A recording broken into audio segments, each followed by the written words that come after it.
My name is Ben, aka Downsize It, and I am back with Social General Rob. Hey. And today I am bringing another subscriber list. This one submitted by Kevin Thomer. Excuse me. And this is a Sloane list and 2 ISDs, so this is right in my wheelhouse. So thank you, Kevin, for submitting this list. I really like this type of build. However, Rob is bringing a beast of a list, as you guys can see, and he's calling it Social General Agate, is the name of his fleet, and it is a Starhawk battleship, and he has almost as many squads as I have, and they're better squads, just in general. So this, a lot of times when you see Sloane on the board, it can be very difficult to counter Sloane. Well, this is a very good counter to Sloane. Starhawks are a pain to deal with, and the squads he brought can handle my squad. So we're both going to need to be very careful and strategic with this battle today. It's definitely going to be, I imagine it's going to be a close one. It's going to be a tight one. I'm hoping so. It is not going to be easy for either of us to handle either of these fleets. And that's the games we like. Yes. We like the last one, if you saw the last one, where it was like right down to the wire. Right down to the wire. And you got the right one all you needed to win. But yeah. It was right down to the wire. But that's our favorite game. Yeah, and I anticipate this will also be a very close and tight game. Oh, I see that. So, coming up next, I will go over the fleets and the mission. And then after that, we'll have the deployment and the overlay while Rob and I discuss our strategy and tactics in the pre-game interview.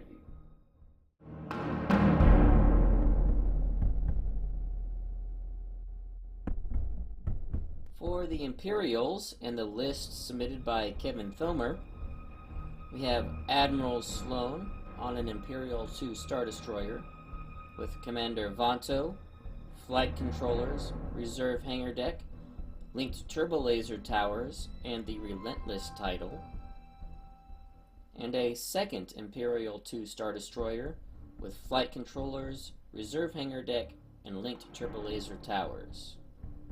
For Imperial squadrons, we have Howlrunner, Suntir Fel, 3 TIE Fighters, and 3 TIE Interceptor squadrons.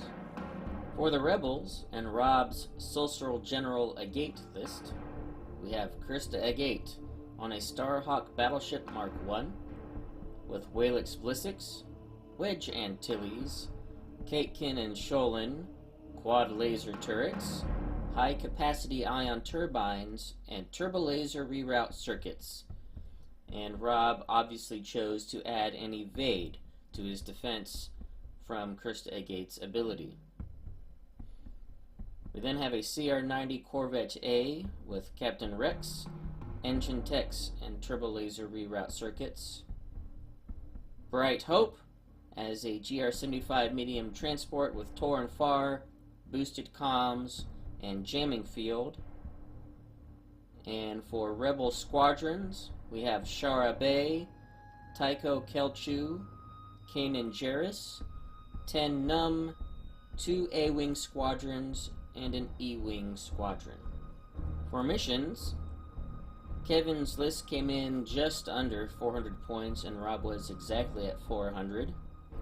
And I chose to go second, so Rob had to choose from Advanced Gunnery, Fighter Ambush, and Superior Positions. And Rob chose to go with Fighter Ambush.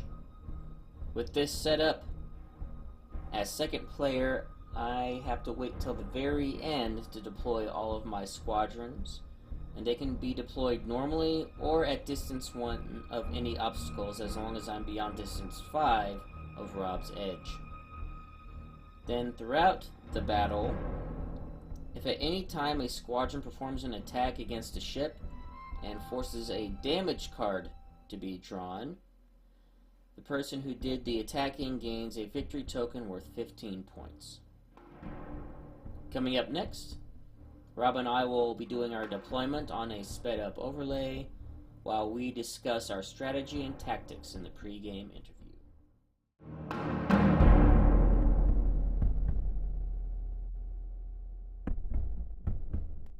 Okay, so now that you guys have seen the fleets in the mission, we'll have the deployment going on underneath this here. And Rob, why don't you want to talk to me about your fleet, your thoughts behind it, and your thoughts behind your setup here.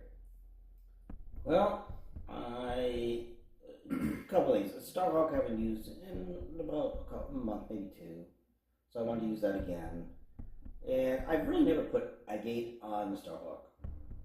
I don't know why, I just never did. And then Waylix I used a couple sessions ago. And I realized I could see why he would be important on the Starhawk. So I put him on there, followed by a bunch of other stuff that I put on there later on.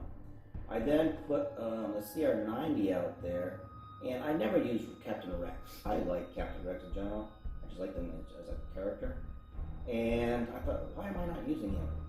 And after I used Kanan, our last game, I thought, yeah, I like the raid token thing. Yeah, raids can be very annoying. Mm-hmm. So I also brought Kanan, by the way. Yeah. So I got both of them out there. And then, of course, I bought my famous GR75 with Tarn Far, Bright Hope, boosted comms, but I put jamming field on it. Yeah, the standard GR75, I mean, I don't know how you can even bring them without putting Torn Far and Bright Hope on GR75. So, it's hard to get rid of that.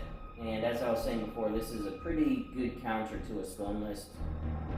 As you guys saw in the fleet build, the squads he has generally outperform the ones I have. Granted, my interceptors are faster and can hit really hard, but all of my squads are only 3 health. And if I'm not careful, I could get them trapped, and he could wipe out all of my squads very quickly if I'm not careful. Which is part of my plan. Yeah. And I'm also very hesitant to send because, I mean, this is a Sloane list, so obviously I want these non-bomber squads going after ships too, to get the accuracies to get rid of his defense tokens. But one problem is that he has quad battery turrets on the Starhawk. So every time I attack, he can counter. And when you're doing that with TIE fighters and TIE interceptors, every little bit of damage counts. And I send my squads in at the Starhawk, it's possible all my squads are down by 1 health. It makes it even easier for his squads to clean up. So this is going to be a very interesting cat and mouse back and forth. It's not like running a Sloane list, you come up with someone that's not ready for you and you just walk all over them, which sometimes happens. Which has happened, actually. So this is actually going to, I'm going to have to be very careful with my squads. They're very precious because I can't just throw them away. And Starhawks, as you guys know, even though I have 2 Imperial 2-star destroyers, they're my favorite ship in the game, I love them, but even with 2, it's not going to be easy to take down that Starhawk. It's going to be one of those where I'm going to have to make the choice, do I want to go for the Starhawk or just ignore it, and then just try to take out your squads and small ships and go for points. Yeah. Because if I'm going to go for the Starhawk, I have to commit all in. You can't just do I'm just take a couple shots at it, see what happens. That's not going to take a Starhawk down. You have to go all in or do nothing. Let's take down shields. Let's fight his crew. That's no big deal. So,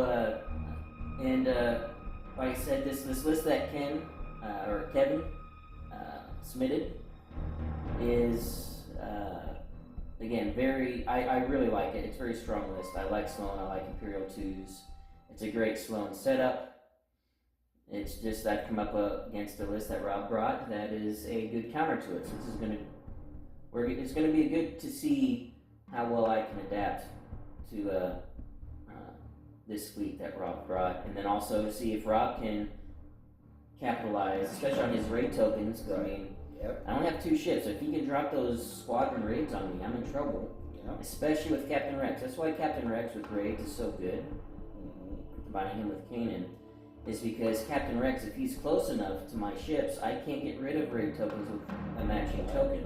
I have to spend a die to get rid of it, which it would be, devastating for me having a turn not being able to activate squads. At a certain point in time. So, gonna be a lot of interesting, I think, plays and counter plays. Looking forward to that. Unfortunately, the mission does not benefit me here.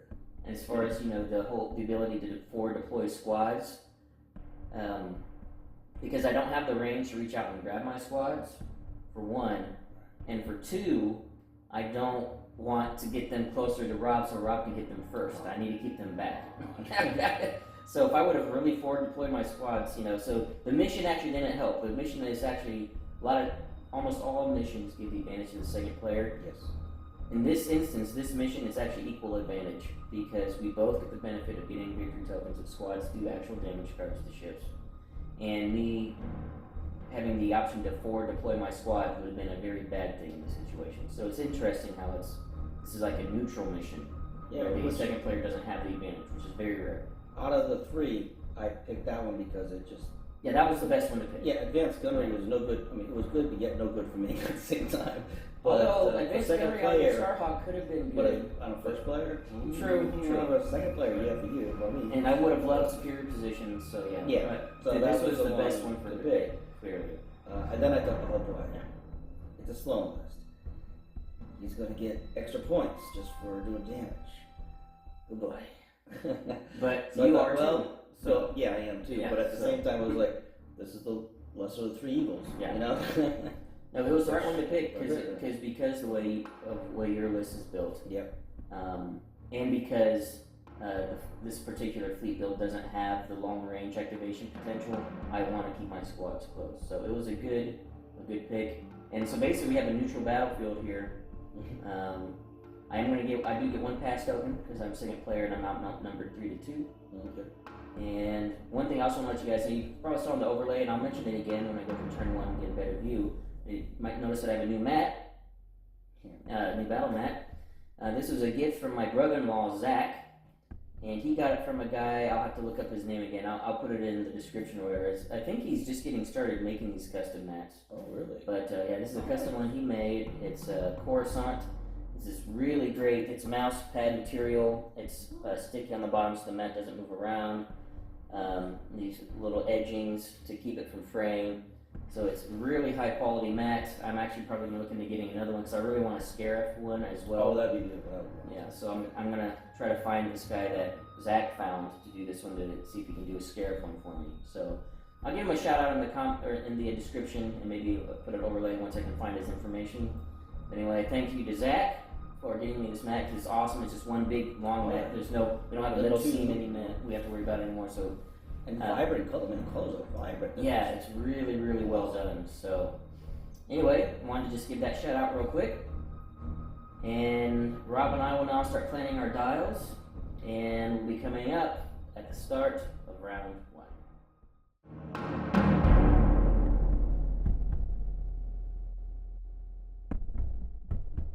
Hey, the start of round 1, and I'm just going to real quick give you guys a good look at this new mat that I got. And again, it's thanks to my brother-in-law Zach for getting to this for me.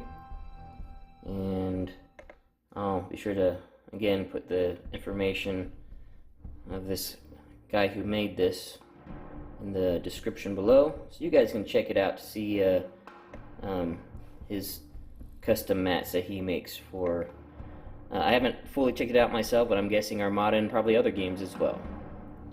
In the interim, we have Sloane here. She's on the left Star Destroyer with her escort. Staged all of my squads over here for now, just so I can react in either direction depending on where I want to go. This is going to be movement for the first turn.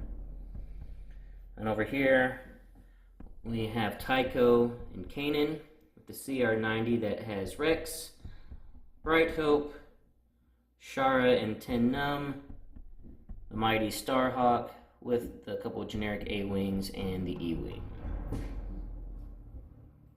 Alright, I'm going to be moving the Starhawk, and she is a squadron dial. I'll be taking the token, and there's nothing to shoot right now, so I'm just going to move straight forward 1.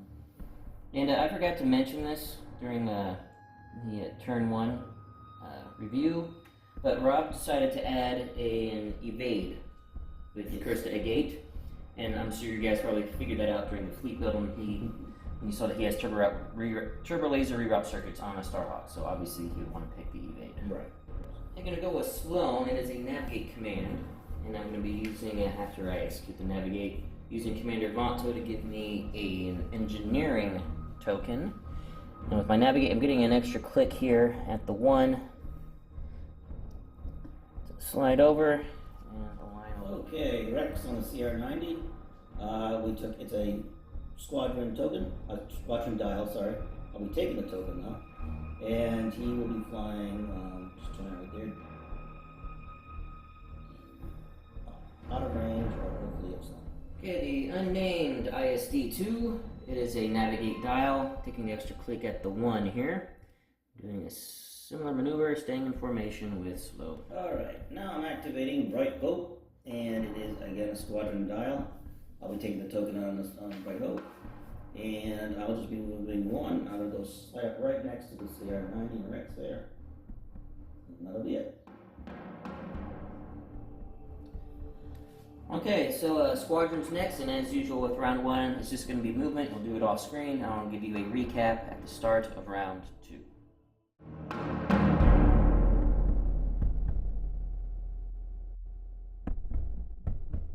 Start of round 2. Give you a little recap of what happened in the squad phase. We got Tycho and Kanan moving forward into this debris field. Shara staging behind the station, and the E-Wing and A-Wings staging near this asteroid belt. Meanwhile, oh yes, and 10 Num, forgot. Poor old 10 Num. Too bad B-Wings are slow. But once he gets in the mess, he can shred swarm like squadrons. My TIE fighters are in trouble when 10 Num gets into the fray. Got Howl Runner right here up front. And just kept all of my fighters close together. You can see Soontir fell there near the back with the TIE interceptors. Good chance we'll be seeing some engagement as squads are moving forward. I'd be shocked if we didn't see some squadron engagement in this round 2. Alright, so now, Torn Fard or GR75, right hope, Willie is activating a squadron dial and using a squadron token to activate 3 of my squadrons. That's 2 A-Wings, 1 A-Wing being Shara, a regular A-Wing right over there, and then 10 Nub trying to get him a little closer to the fight. Alright, so. And who are we attacking? Shara is attacking Howl Runner, and so is the other A-Wing and the other A-Wings. So, Shara and A-Wing attacking Howl Runner. Alright, first we have Shara attacking Howl Runner. 2 hits, no accuracies, and we have, you don't. Right. Oh, let's see if you're in Torn Fard. Torn Fard is 1 to 3, isn't it? Yep. Not in Torn Fard range. I will scatter that.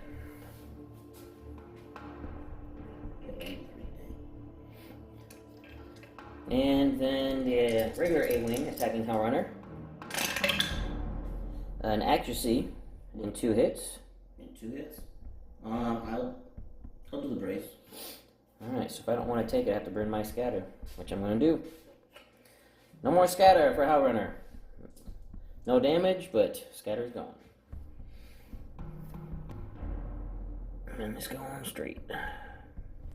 Okay, going with Sloane. It is a squadron command, and I will be using it. And after I resolve all my squads, I'll be using Vanto to give me a squad token. Just doing it now so I don't forget. But I will not be using the token.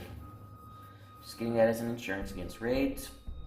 The squads I'm activating Soontir and my 3 TIE interceptors, and they're going to be splitting up, so I'll take pictures so you can see where they go and I get to the dice tray for my attacks. Okay, as you can see on the picture here, I sent 2 generic TIE interceptors over at the generic A-Wing. So it's going to be 6 blues, 4 base, 1 for flight controllers, and 1 because I am near Howl Runner.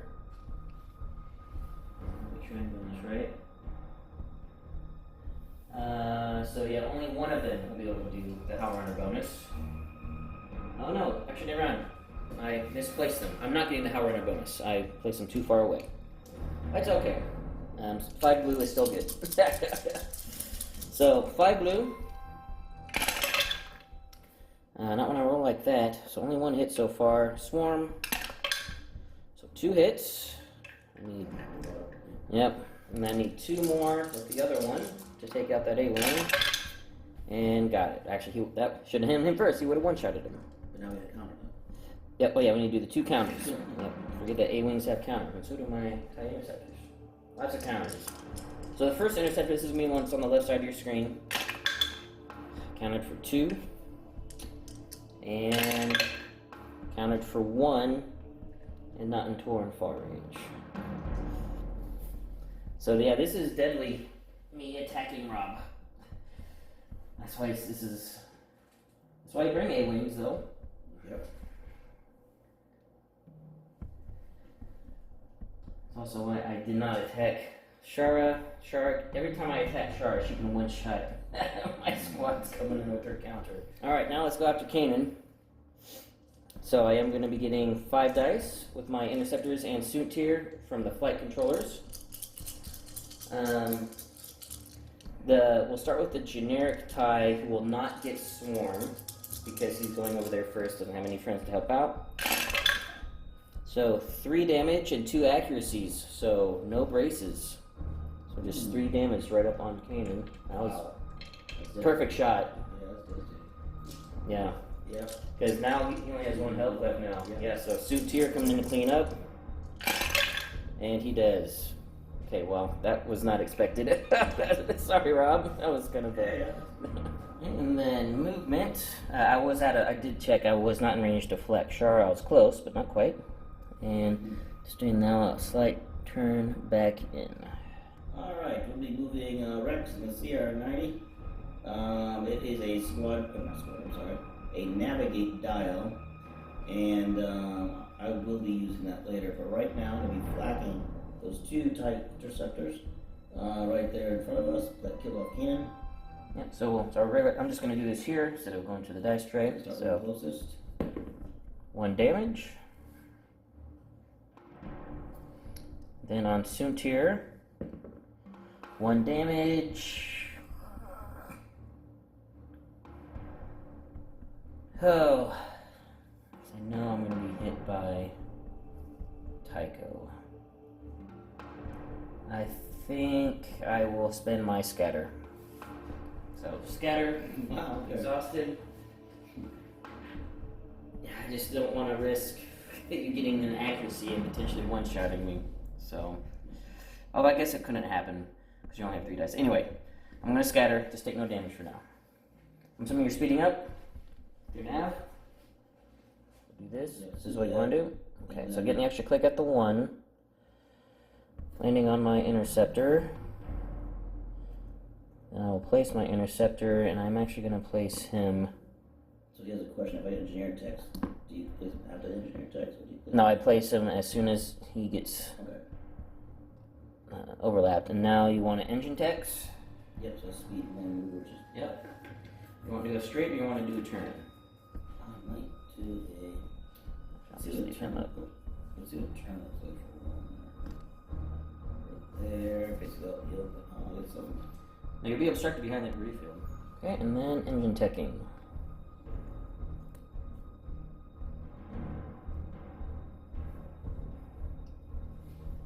Okay, the unnamed ISD-2. It is a squadron, and I will be using it.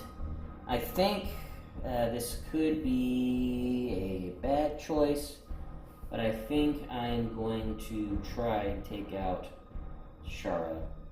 Basically sacrifice my generic TIE fighters. So I've got this one, these 2 on the side here. I'm going to come up and I'm going to make sure that they are in Howlrunner range so they get maximum benefits. So attacking Shara, and make sure it's not obstructed. And then I will make my decision on Howlrunner where she goes, whether she attacks Shara as well, or if she's going to go somewhere else, based on if my 3 TIEs can kill Shara or not.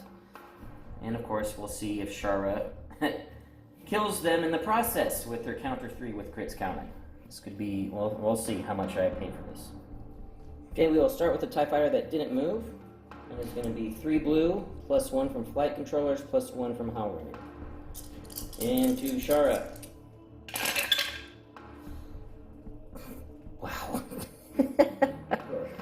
2 accuracies, 3 hits. So Shara takes 3, down to 1. Wow. But now I'm getting very lucky on these. The counter. Oh, yep, now the counter. Does she take them out? She does. That TIE Fighter drops. And I will choose to do this now. I'm going to use my reserve hangar deck on the unnamed to bring that TIE Fighter back with 1 health, or with 2 health remaining, 1 damage.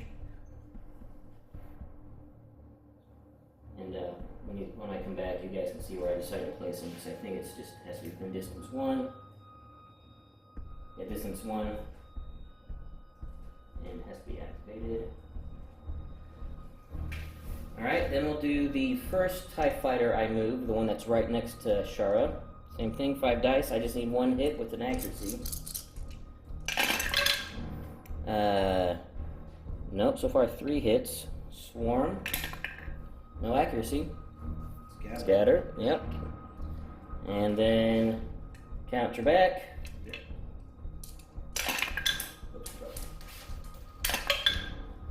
She kills him. This is the danger of attacking Shara with TIE Fighters. Especially. So, and I will use my other reserve hangar deck.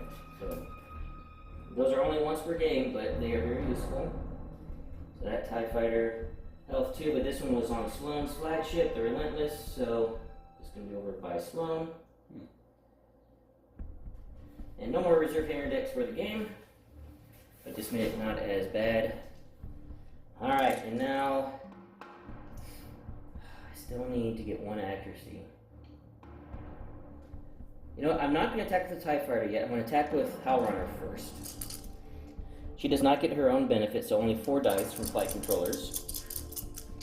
The reason I'm doing this is because Howlrunner has a brace. So, yeah, block the scatter, got the hits I needed, so Shara goes down.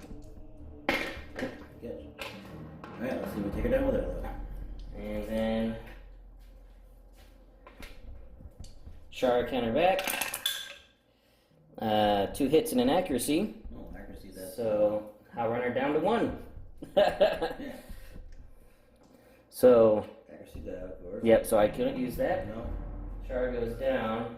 And then the TIE Fighter that did not actually have anything to do then, I'll be just move into the station, and you'll see when I come back to do the movement of my Star Destroyer, is just going to be sitting in the station, and Howlrunner will then also move to heal 1 damage to go up to 2 into the station since Shara was not locking her down. Howlrunner and this TIE just grabbing some drinks together, commiserating. We killed Shara. We killed Shara! That's a big celebration right there. Yes. Okay, just so you guys can see the recap where everything went. The first TIE Fighter that died, reserve hangared here. The second one, reserve hangared there. The TIE that did not attack, I just moved him into the station. And then Howlrunner moved in here and healed 1 damage, so back up to 2 instead of 1. And then moving at speed 2, just going to do a similar move that Sloane did. Just go straight with a slight turn at the end. Okay, now the Starhawk moving. It is a navigate dial, which I'll be using to speed up to speed 2. And I'll be turning at the 2, and I'll be coming just a little bit closer. I had no shots or anything, not even flak, unfortunately. But I'll get up there. And then I will be using at the... So, yeah, that's it for ships. We're going to go to the squadron phase. Rob has a couple. Wedge. What's that? Well, Wedge is at the end of the squadron phase. Okay, so, the tricky one. yeah. So he's got this E-Wing and A-Wing to move. He's got Tycho over here that can move or attack. Tycho can't be locked down anyway, but he's also in a debris field being obstructed, so Rob can choose if he wants to attack or move him. And at the end of the squad phase, Rob is probably going to spend his squadron token to activate Wedge as an officer to give 3 of his squads that are within distance 1 to 5 cloak, which would basically give him a free move of 1, whether he's locked down or not.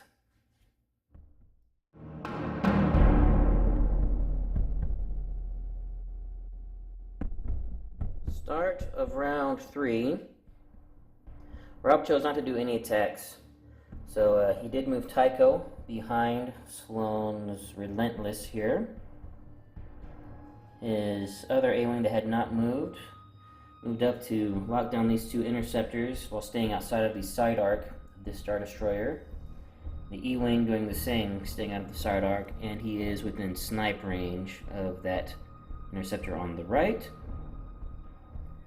Then he did spend the squadron token to activate Officer Wedge so that 10 Nub could gain cloak, and basically giving him a free move of 1 to get him closer. So 10 Nub will now be able to get into the mess of things. And speaking of the mess of things, the Titans are about to start swinging. So the big ships are going to start throwing haymakers at each other, and we'll see who can outlast who here. Alright, Captain Rex is moving next, the CR-90. It is a navigate dial, and I will be using it. But first, we have a front shot right into Sloane's front end. It'll be obstructed, so I'll be taking one die there. And then I'll be shooting my side arc will be doing flak into that one interceptor that's right there next to him. Yep. Not suit tier because it'd be obstructed from the debris field. Alright, let's start with the flak. Just real quick on that interceptor. Nothing. But you are in Torn 4 range. Right. Nothing. Right, so nothing. Two very, very accurate misses. Accuracy. Alright, and then front to front, it is obstructed, so Rob's choosing to take out the blue, keep the 2 red. Actually, since you're in Torn 4 range, you want to do 1 red, 1 blue, because you can reroll the blue. Sorry, guys. I was just thinking that since you've got Torn, you can reroll the blue. So that might be. And you have TRCs for the red. Yep. Well, so we've got 1 hit on the blue and a blank on the red. Oh, well, that's alright. I will use my TRC. Make it a double. Take it a double. And Okay. 3 damage. Yeah, I've still got my brace. But as you stated, I am within long range double arc of your Starhawk. Yeah, it is, man. I'm not bracing, I want to save it for the Starhawk shot. I'm going to redirect, and I'm going to take 2 to my port side and take 1 off the front. Alright, so I'll be moving. I'm moving at speed 3, and I'm going to take, with engine text at the end, I'll be taking an extra little notch Well, no, we're not doing engine techs, otherwise you'd ram me. No, you're just doing a full maneuver just to get out of my side arc and get right up close and personal here. No engine techs, because I'm assuming you don't want to ram. Unless you want to ram. You could engine techs and we both take it face down. No. Okay. We're doing GR75 squadron command. Oh, you only have squad value of 2, so I guess not the E-Wing? Yeah, I guess not the E-Wing. So 10 Nub moving over. Attack Suit Tier. Hopefully get an explosion to tag this guy. And then whatever's left over, double arc. Flak. A-Wing is, I imagine you might want to attack the interceptor with 1 health. Yes. Yeah. That might be a long time. Yeah. Okay. Okay, we got 10 Nub. Attacking the Suit Tier. Suit tier, sorry. Yep. 2 blue and a black. 3 hits, no crits yet. You want to Torn Far one of these blue dice. Yeah, let's do that. Okay. Alright, so. Yep, so I will scatter. Unfortunately, no explosion.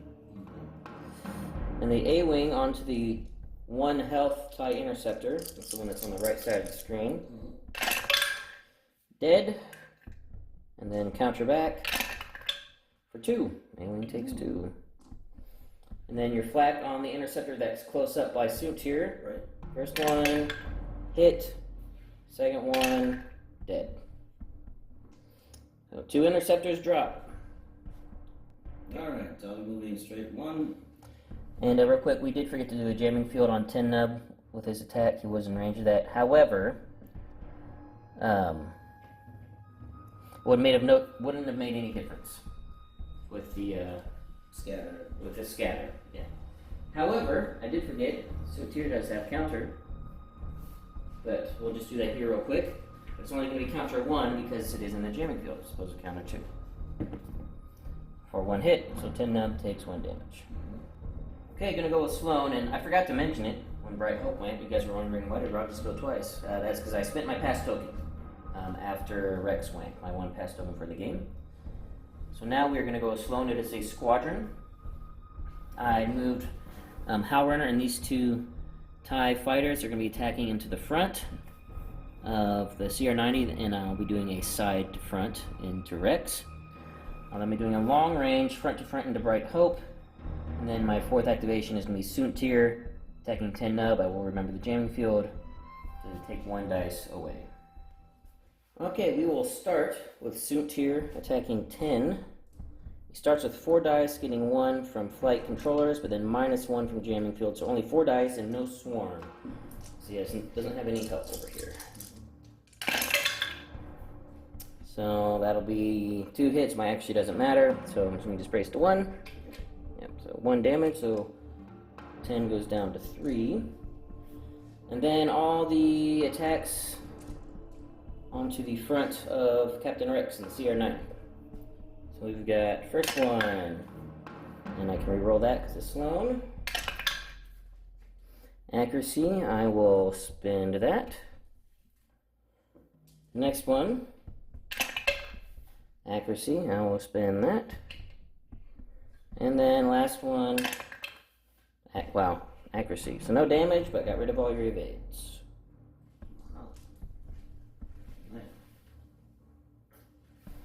And now for the attacks, so we'll just stay there. So 2 blue, 2 red into the front of the CR-90. And be 4 damage. With 2 crits, but with your redirect you can put it on shields and not go internal yet. Or would you have to redirect to your starboard side or port side?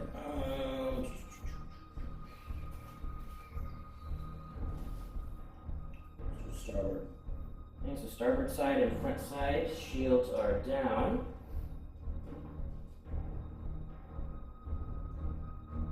Then into Bright Hope. Benefit of being able to reduce damage by 1. We got 4 reds coming in.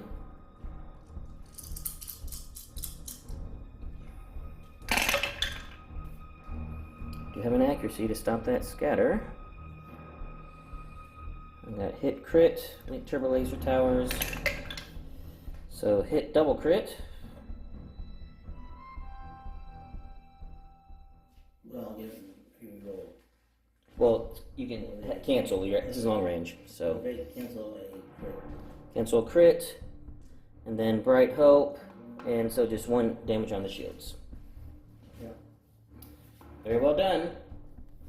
Okay, and also I forgot to mention, I took a Concentrate Fire from Vonto for my token, and still moving at speed 2, doing a little turn here at the end.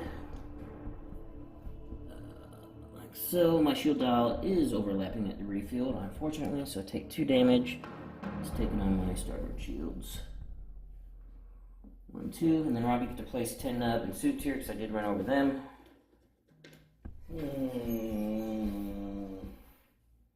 I think I'll put 10 nub in the back. Yep, and with all my friends. Yep. Yep. Okay, and Soontir. If you can get it a little bit further away from here, flag on that, just in case. Oh. Yeah, don't be flags. That's out of flak range. Alright, and then I'm going to put him. Let's put him right between the space station and Sloane. Over here. Mm-hmm.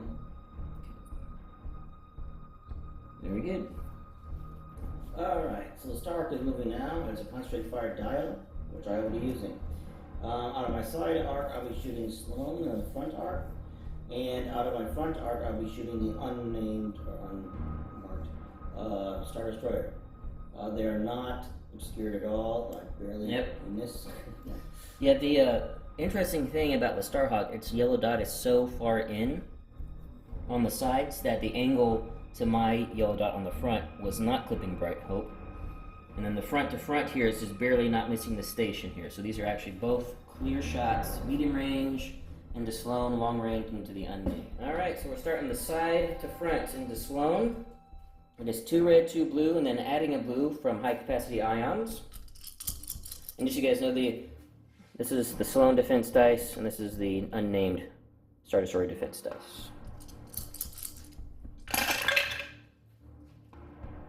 Alright, that's what we got so far. It's not the greatest, but we do have ways to mitigate.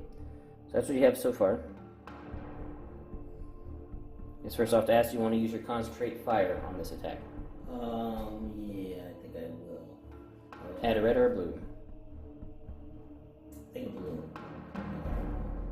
Okay.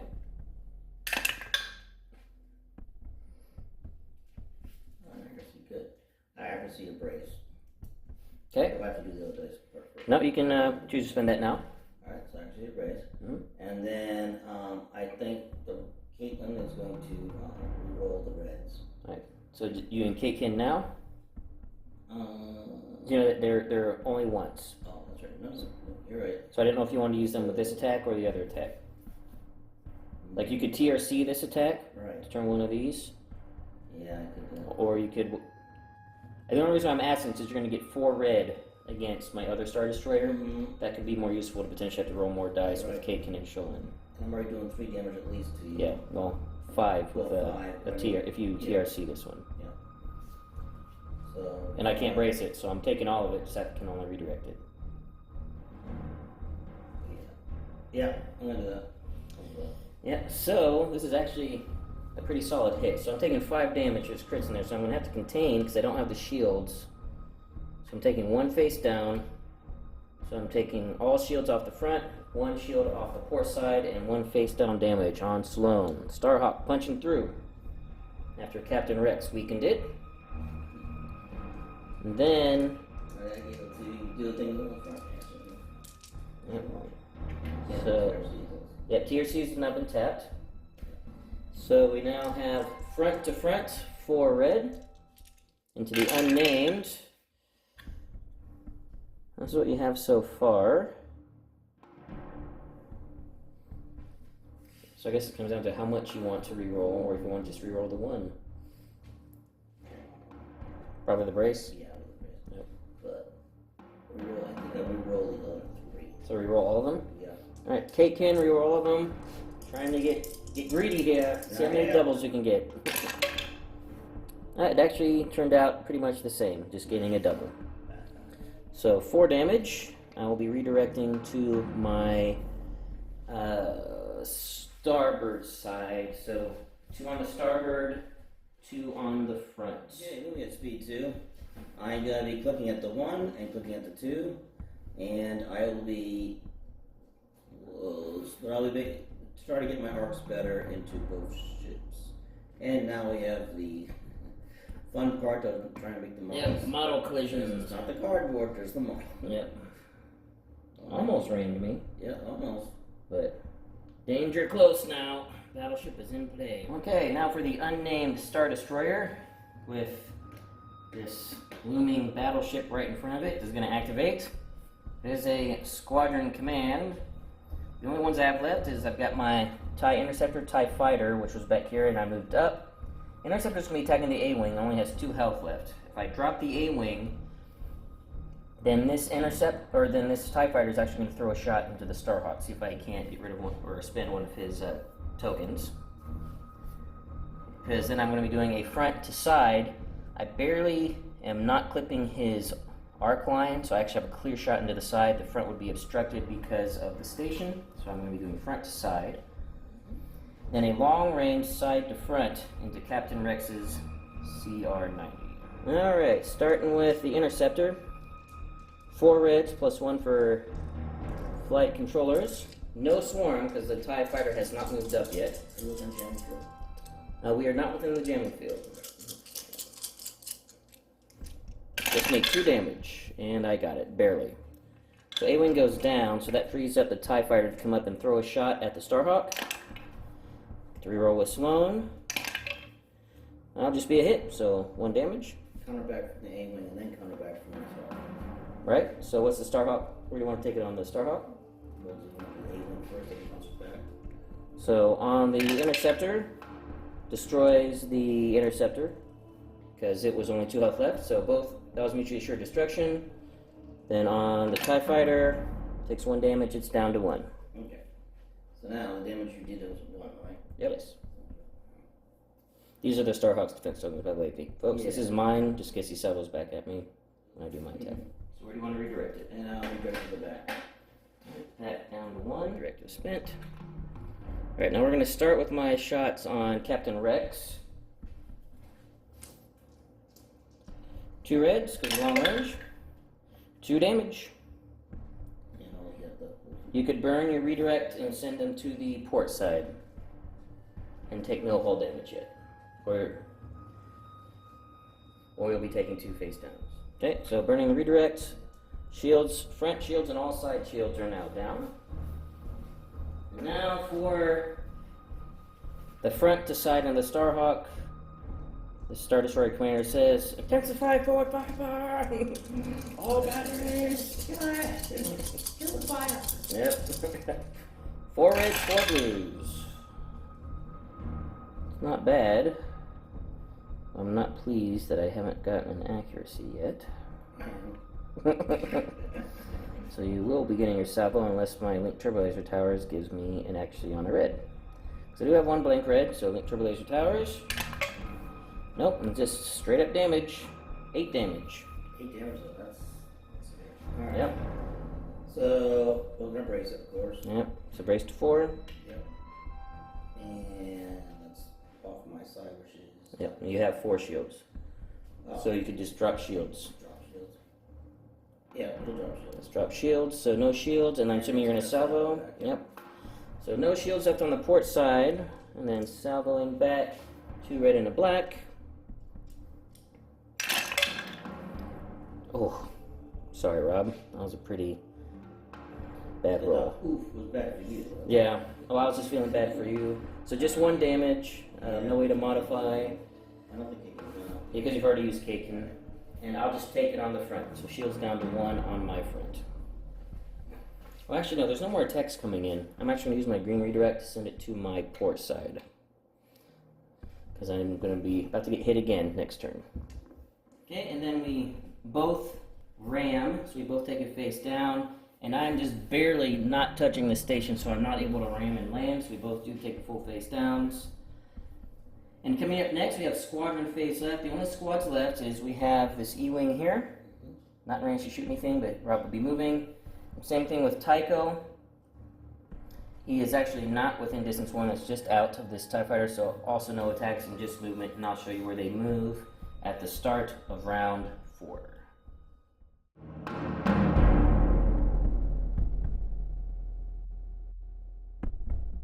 Start of round 4. This is where some big stuff is going to drop, I think. Tycho moved over here to get into this scrum. And the E-Wing moved over here to lock down this TIE fighter. As you can see, both Star Destroyers and the battleship are in epic close quarters, point blank range combat. Meanwhile, Rex, shields down, surrounded by fighters, trying to set up a boarding team, quote unquote, with his ability to raid me. And then, of course, we have Bright Hope, Torn Far. You never want to see this. GR-75 just staring down the front of a Star Destroyer. So She has done it before, though, with a drunken crew. So. she has. She faced down the Executor, is what he did, with a drunken crew and survived. So, yeah, that was pretty insane. Alright, we're activating the GR-75, turn 4 with their hopefully drunken crew this time. They will be at, it's a squadron dial, which she's active using it, to activate Tycho and Tebnub. We'll be using Tebnub first, and Tycho will be moving after or attacking, depending on what happens with Tebnub. Alright, who do you want to go with first? Tebnub? 2 blue and a black? Tebnub, please, yep. And who is he attacking? The fighter in the middle. It'll be Hal Runner. Okay, hold on, yeah, definitely. She only has 2 health left. No scatter, just a brace. That's pretty good. you're not going to kill Howl Runner. I'm going to brace that to 1, but you got your blue crit. Well, wait. Oh, okay, the blue crit, never mind. Yeah, never mind. So it tore apart. I'm assuming you don't want to reroll. No, I don't. If I got the crit, no. Yeah. So both of my regular TIE fighters take 1 damage, and Howl Runner takes 1 damage. She's down to 1. Alright, and then what do you want Tycho doing? He's gonna fire Howl Runner. Try to kill her? Only 1 health left, and he got her. Howl Runner goes down. Nice. And then I was seeing that Rob does have a clear flat shot at Soontir on the far side of the Sloane Star Destroyer there to hit, and I will scatter that. And then we are going to ram, and only Bright Hope takes the damage. Yeah, Because they put it to that. unfortunately, Breakers doesn't help that. Yep. Okay, so I'm revealing a squadron command, activating Sloane. And first thing I'm going to do is I'm going to be spending my engineering token to get half engineering, so it's going to be 2, and I'm going to be raising my front shield by 1. I'll have to fix that later. And then, after I complete that command, I'll be activating Vanto to give me an engineering token back. The squads I'm activating, I've got these 2 TIE fighters remaining. They're going to be attacking 10 Num, because this one is within distance 1 barely. Then I brought Soontir around, he's going to be taking a shot into Rex. Then my actual shots are going to be, I'm going to do a rear to front into Rex, and then a close range front to side, which is not clipping the station, and to the Starhawk. Okay, we're going to start with the TIE fighters attacking 10. So 3 dice, then adding 1 from flight controllers. And they are getting swarmed because they are both there. Tenum only has 3 health remaining, but he still has both his braces. 2 damage so far, and then swarm. That was just a mess up there. So 2 damage. The brace it. Yep, brace to 1. So 10 is down to 2 health. So if I do 3 damage, he's dead anyway, because it would be rounded up with the brace. So I need 3 damage. 2 accuracies and 1 damage so far. And swarm, need a hit. Can we drop 10? No. 10 Nub is still alive on 1 health remaining. Then Suture's coming in, attacking Rex. Reroll that with Sloane. It's a hit. Nothing you can do about it, so he takes the damage, and I gain a victory token, because it is a damage card on the hull. And then we will go with the rear to front into Rex. Be 2 blue and a red. I need 3 damage to stop this raid that is about to come in on me.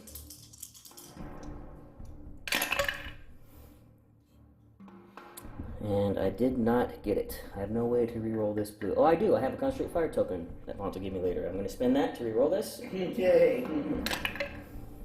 Back to an accuracy. So 2 crits. If this is structural, it is not structural. You have no defense tokens. This is on Rex. Yeah. So, Rex is still alive on 1 health. Inexplicably, how does he survive?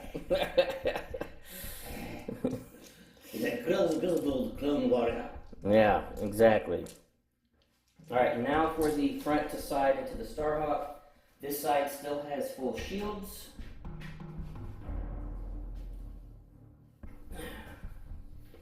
Alright, so 4 red, 4 blue. That is really good. Yeah. Now I just have a choice to make. Do I want you to take all the hits and not salvo me? I think I'm alright with taking a salvo, because I'm going to definitely stop your brace.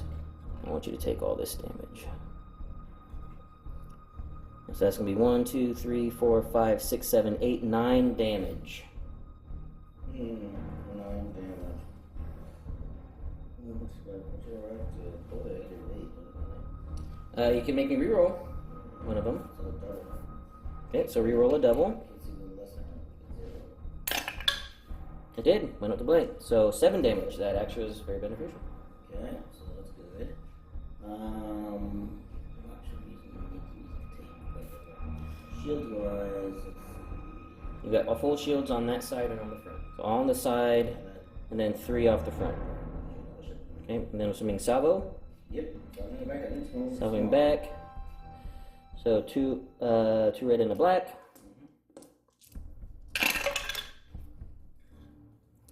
Got a hit and a crit so far with a blank red. You could burn this to TRC that into a double. You get those only attacking, so that's what TRC.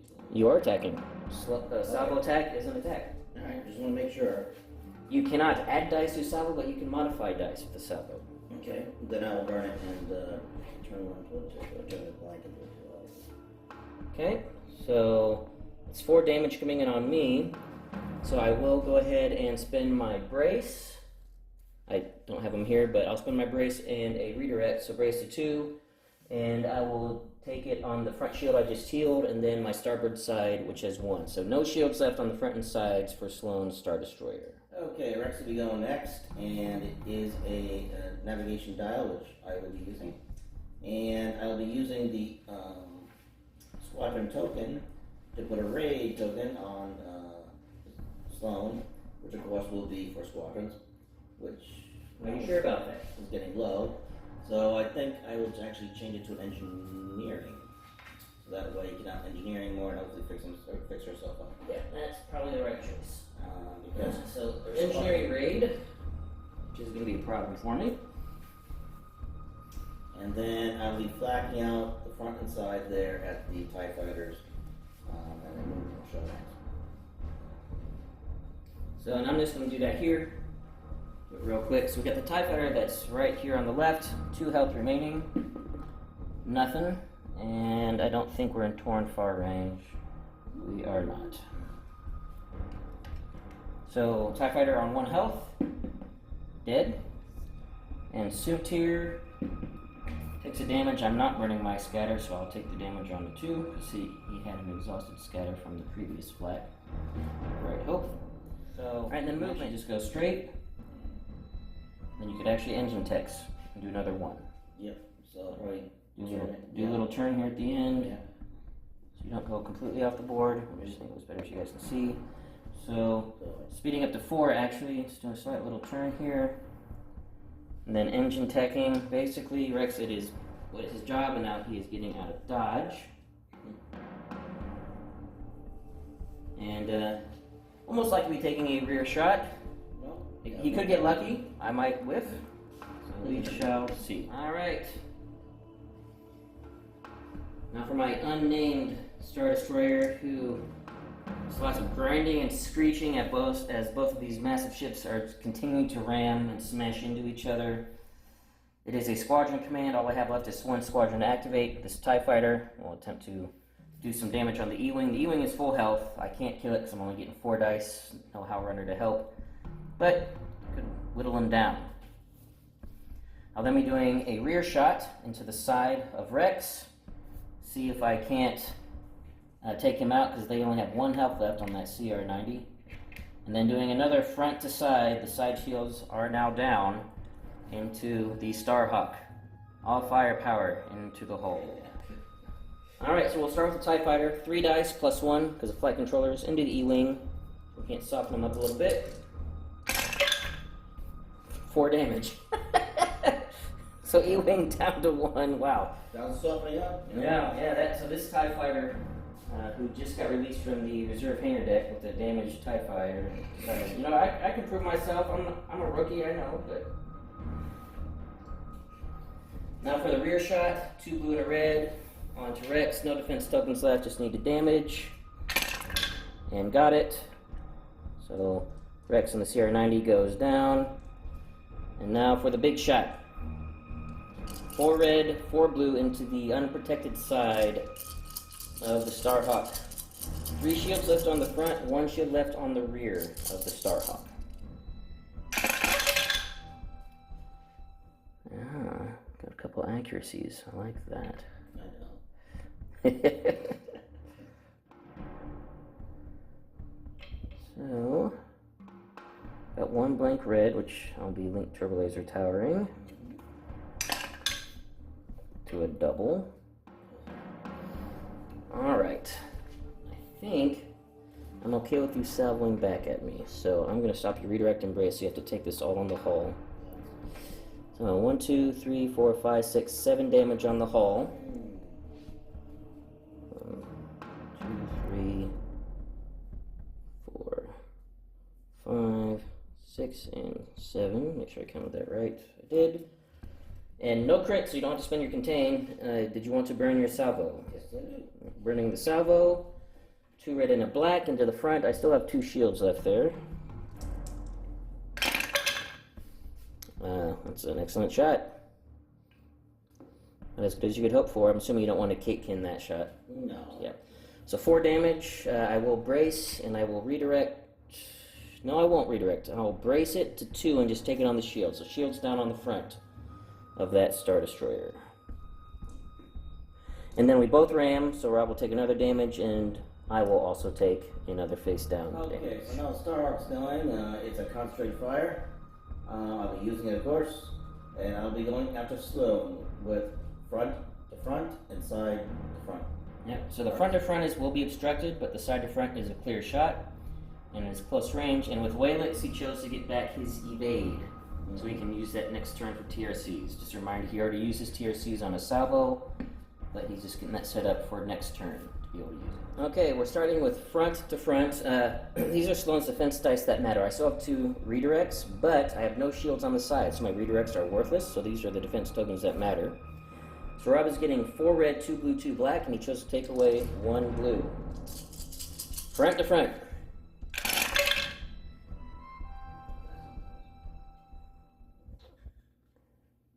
Okay. That's a pretty good shot. No accuracies left. You got 2 blank reds. Do you want to use your concentrate fire on this one? I think so. Hey, what do you want to add in? I do the black. Adding the black. Okay. So I mean, Kate can show in those reds. Well, I got lucky that you didn't have an accuracy. Yeah, you did, yeah, that's right. Because this is 1, 2, 3, 4, 5, 6, 7, 8, 9, 10, 11. I had 10 health left. So, burning that brace to 6 damage, yeah, because that is 11. 6, 7, 8, 9, 10. Yeah, you almost could have one-shotted a Star Destroyer with no shields with that. And I will contain, so it's all face down. So 1, 2, 3, 4, 5, 6. And then my damage I've already taken. So 7 damage total. 4 health left with your side arc still to fire. And I have no brace remaining. And it's a clear shot. Yeah, so you can't do any reroll. This is just straight up. So 2 red, 2 blue, and a black, and then 1 more blue from a high capacity ion turbines. You need 4 damage. Let's do it. The massive firepower of this battleship of the New Republic. Oh yeah, you did it with 5 damage. Woo. Sloane goes down in a hail of ordnance. She might actually. I was trying to torn fire just to ram himself to death, but yeah. Ordnance, turbo lasers, and ion fire. Okay, so Sloane goes down, and then the Starhawk and the unnamed Star Destroyer ram. Starhawk lands on the station and heals it immediately. This Star Destroyer now has 3 health that it has taken, so it is down to 8 health remaining, but still has side shields. The only thing we have to do in the squadron phase is for this E-Wing to try to drop this TIE Fighter. We'll just do it right here. So 4 blues. This TIE Fighter has 1 health remaining. It is dead barely. 1 damage on 4 blue dice. Woo. You did it. So coming up will be the start of round 5, and I am in trouble because this behemoth of a Starhawk now has this Star Destroyer double arced, and Rob is first player. So we will see if Rob can drop the Star Destroyer before the Star Destroyer gets to unload on him for a third time.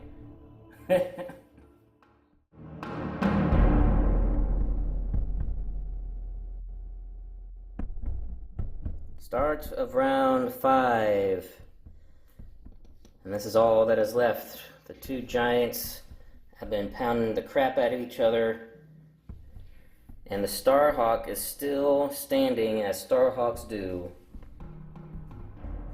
And my Star Destroyer only has 8 health remaining, but full defense tokens and shields on the side, so they're all effective. But can even a wounded Star Destroyer like that survive a double arc from a Starhawk? I don't think so. Unless Rob decides to do Bright Hope first. You want to do Bright Hope first? Yeah, that's the way. Yeah. I think we know who Rob's going to activate first. And it is going to come down to if he can drop this Star Destroyer with his double arc. Because if he doesn't, I don't think that Starhawk can survive another front shot from a Star Destroyer. Because I think you only have 5 health remaining. You could survive it. So I am in bad shape. It's going to be a miracle for me to pull out the win here. Hey, surprise, surprise! Activating the Starhawk with a concentrate fire. Firing in from the front into the front of the destroyer right there, and also into the side. That's the front destroyer. My front is obscured. Yep, front will be obscured. Side shot will not be. Be clear. Okay, we are starting with the front-to-front shot, which is obscured. It is 4 red, 2 blue, 2 black, and Rob is taking out a blue from the obstruction.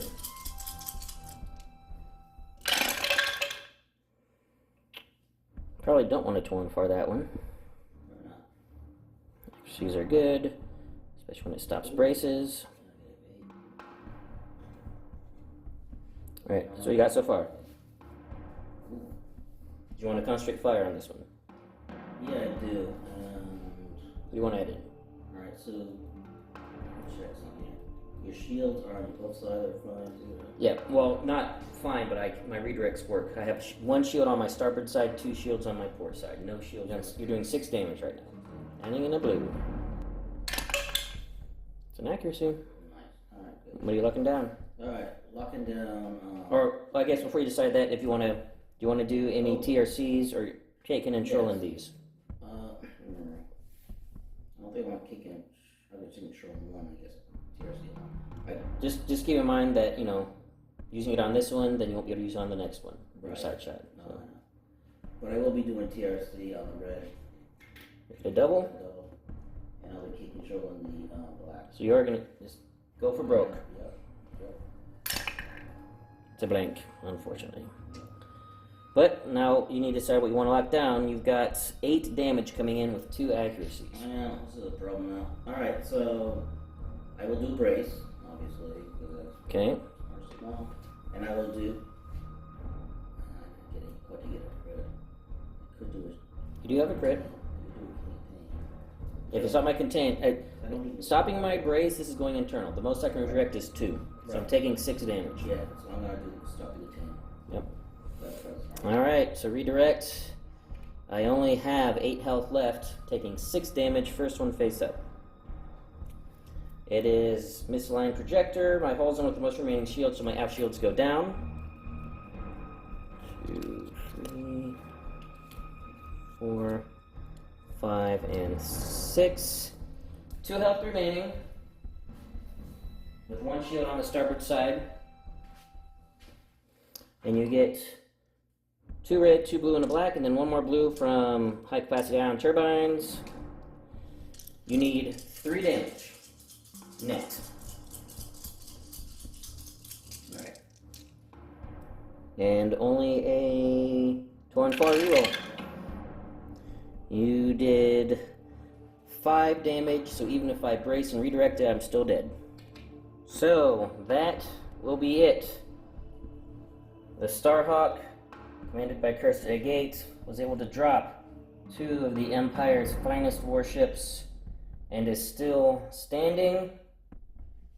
And since I have no ships to hold the board, the game immediately ends. And this was a pretty, this will be a pretty significant points differential, so I'm not going to calculate it here. But we know it's going to be a lot. I'll just calculate it during editing so you guys can see the full point swing. But I knew it was going to be brutal, and it was brutal. And Rob and I will discuss it coming up in the post-game interview.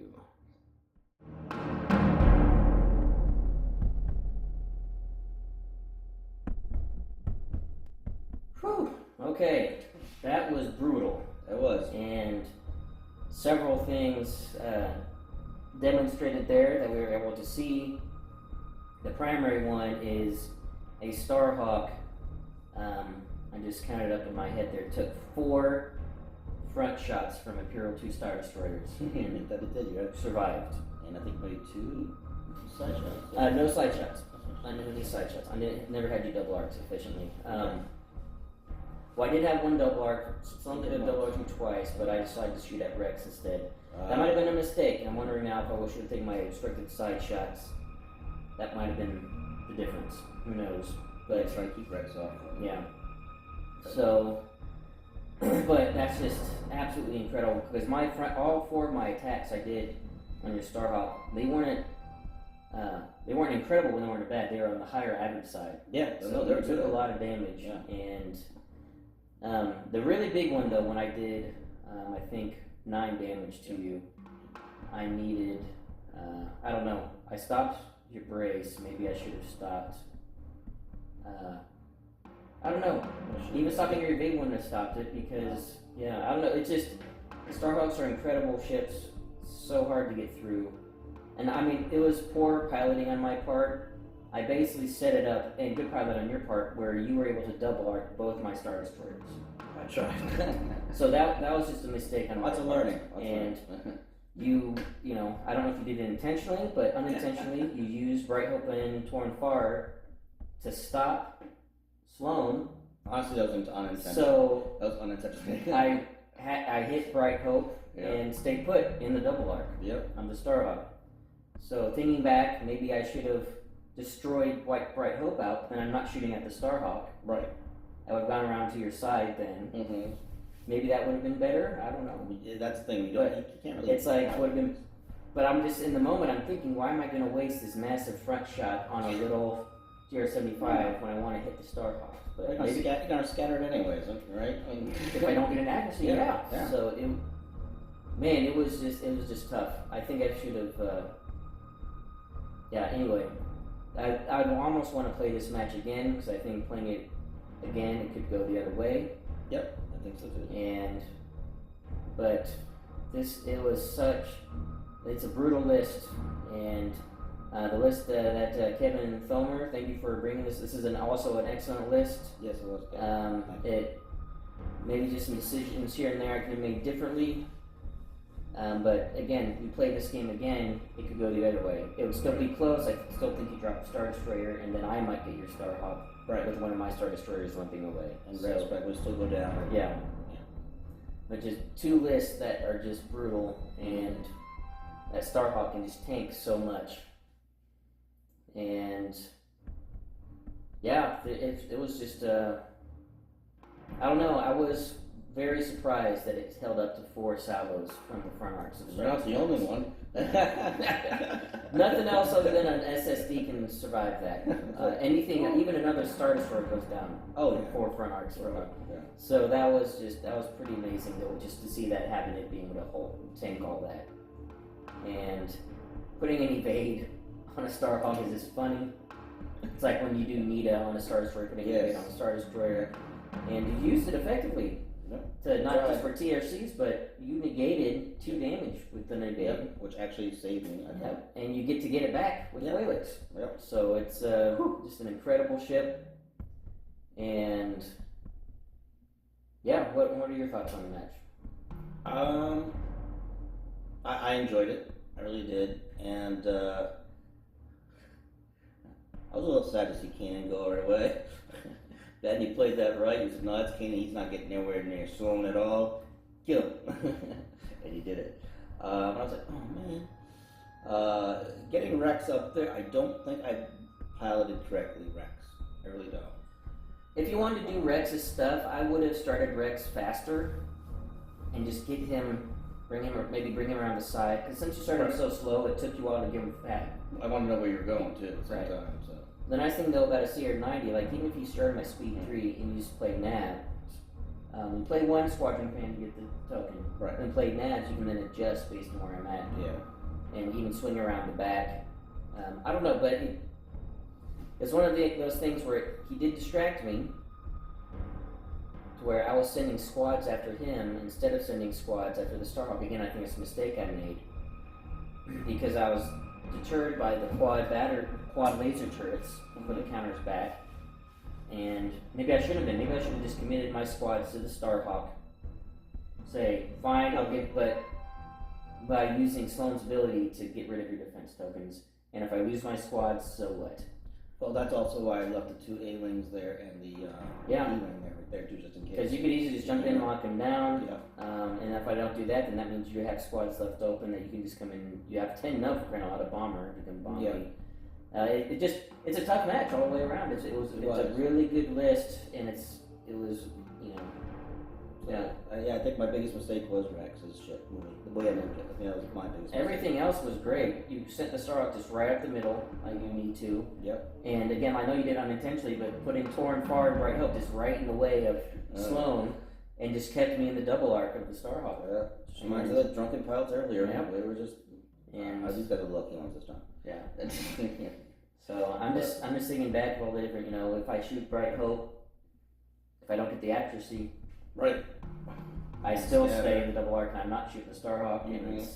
But if I do get it, then I'm able to move around to the side, not double arc, but I'm still taking a massive side hit. I don't know. It's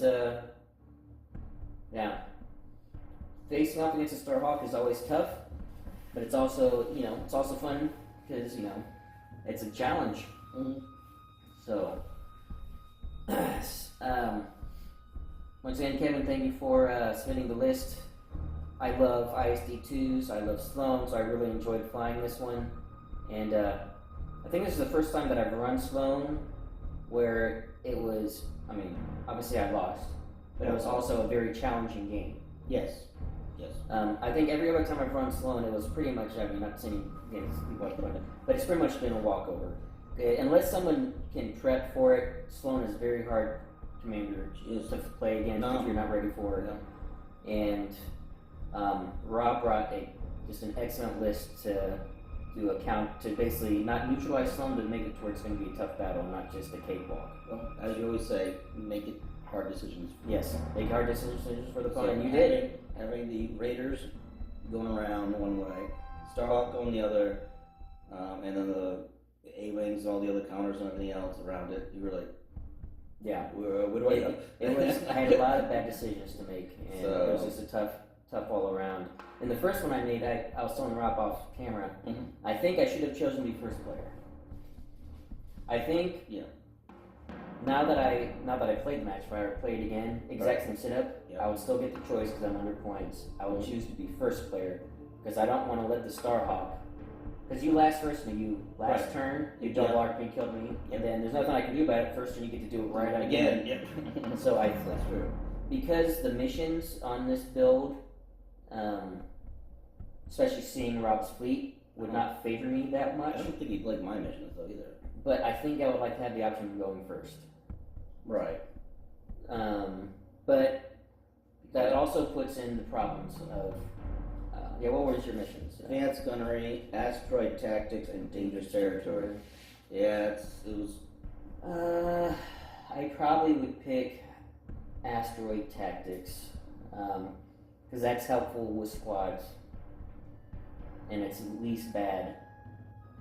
I think I would risk. But of course I don't know your missions when I'm choosing. Right. But I think I would like playing this game again if we were to reset and play again. Sure. I think I'd want to be first player to prevent the Starhawk to be able to do.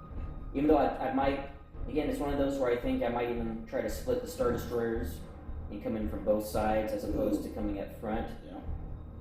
Again, it's one of those where now I'm thinking about it, I just want to play it again because Starhawks are always so tough and just trying to figure out the best way. Yeah, I can't believe I let you double arc me on both ships. That was such, and you were able to again just end of turn double arc dead, Started next turn, double arc, dead. And it was just brutal. So, Taught me well. well, I do what I can, and then this happens. So, so again, guys, just as a reminder, go ahead and keep submitting your lists, and and as I go through my spreadsheet I have made, I'll get to them eventually. I like playing. This obviously is a list that I'm familiar with, playing Sloane with 2 ISDs, but as you can see, At the same time, he's not. yeah, it was slightly different than what I do when I build my Sloane dual ISD Sloane list, so it was cool to play it in a different fashion. And I did it again. I didn't do a question for this week, so we'll do the question now. Right. Yeah. So the question for the giveaway, you probably can guess since we're going through squads. The last one remaining is Imperial squads. What is your favorite Imperial squad? Mine is obvious. It's the TIE Defender. I think I like the generic defenders over Merrick Steel, although Merrick Steel is amazing, especially with the combo with Colonel Jendon. Oh, yeah. But I like just running lots of TIE Defenders. I currently only own 4. Currently. Eventually, I don't really want to buy another Imperial Squad Pack 2 just because I don't need more of what else comes in there, and I don't want more of what else comes in there. So, I mean, I've been scouring eBay, so just because I would love to have 6 TIE Defenders, potentially even 8 for larger games, to run an 8 TIE Defender 600-point game. So I love TIE Defenders, just love them, especially with flight controllers, and I love having Commander Woldar in my fleet when I run them, so I can get the rerolls. TIE Defenders are just amazing all around. I've talked about them at length before. I'm not going to bore you again. You got those of you that know the game know that TIE Defenders are great, whether playing with them or playing against them. You probably hate it. Yeah. And those that you don't know the game, well, I would encourage you to go on to Ryan Kingston's and look up TIE Defenders, and you just see how nasty they are. So go ahead and post in the comments below what your favorite Imperial squad is and how you like to run them.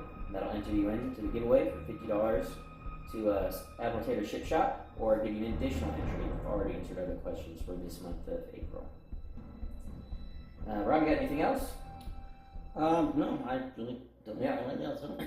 All right. But real quick, that you asked about the AMA. Oh, yeah.